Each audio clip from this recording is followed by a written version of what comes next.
Comme toutes les mamans françaises vivant en Allemagne, je souhaite avoir des enfants parfaitement bilingues et qui soient le plus possible en contact avec la culture française.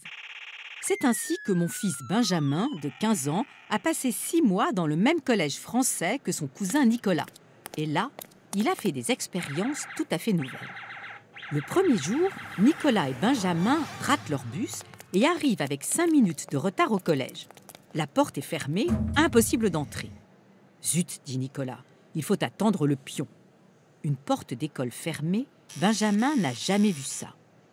Et qu'est-ce qu'un pion peut bien avoir à faire dans un collège? Un pion, c'est un surveillant, lui explique Nicolas, comme s'il parlait de la chose la plus évidente au monde. Un surveillant? Benjamin s'étonne. Dans son école, en Allemagne, les surveillants, ce sont les enseignants. 5 minutes plus tard, la porte s'ouvre.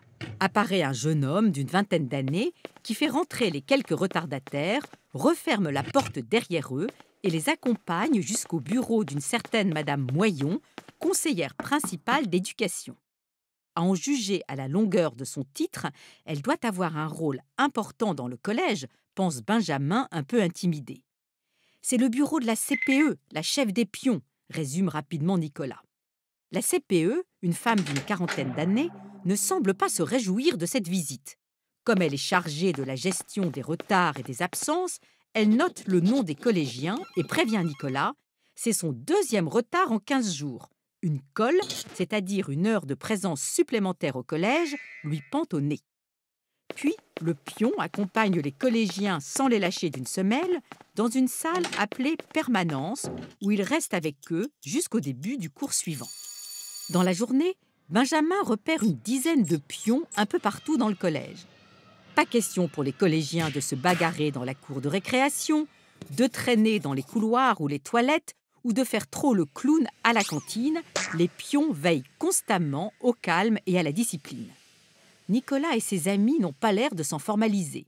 Les pions, ce sont presque tous des étudiants et pour eux, c'est un peu comme des grands frères ou des grandes sœurs qui seraient munis de l'autorité parentale. Ils vous agacent quand ils vous disent ce que vous avez à faire, mais en même temps, ils vous donnent parfois de bons conseils et vous écoutent quand vous avez des problèmes. À la pause de midi, nouvelle surprise. Madame Moyon, la CPE, entre dans la classe de Nicolas en tapant dans ses mains pour obtenir le silence. Elle est aussi prof, s'étonne Benjamin?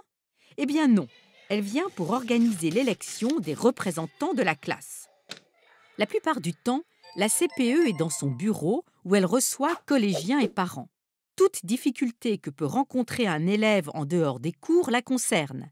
Elle écoute, conseille, arbitre, encourage, sanctionne, communique avec les enseignants qui peuvent compter sur son soutien et fait parfois appel à l'assistante sociale affectée à son établissement. Son objectif principal? Aider les collégiens à s'adapter et à réussir le mieux possible au collège. Grâce à sa présence et à celle des surveillants, les enseignants peuvent se concentrer un maximum sur la transmission de leur savoir.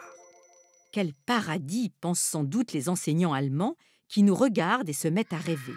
Plus de surveillance en plein hiver dans une cour froide et bruyante. Plus de professeurs débordés par ces tâches administratives. Pour Madame Moyon, fonctionnaire à plein temps, l'équipe éducative qu'elle forme avec ses 10 surveillants à mi-temps est insuffisante pour bien s'occuper de 400 élèves entre 11 et 15 ans. Et quand elle regarde du côté de l'Allemagne et des pays scandinaves, elle s'interroge sur le bien fondé de cette volonté française de séparer transmission du savoir et action éducative. Quant à Benjamin, au moment où il passe le dernier point de contrôle de la journée, il doit en effet montrer son emploi du temps au pion posté devant la porte avant de pouvoir sortir, il a fait son choix.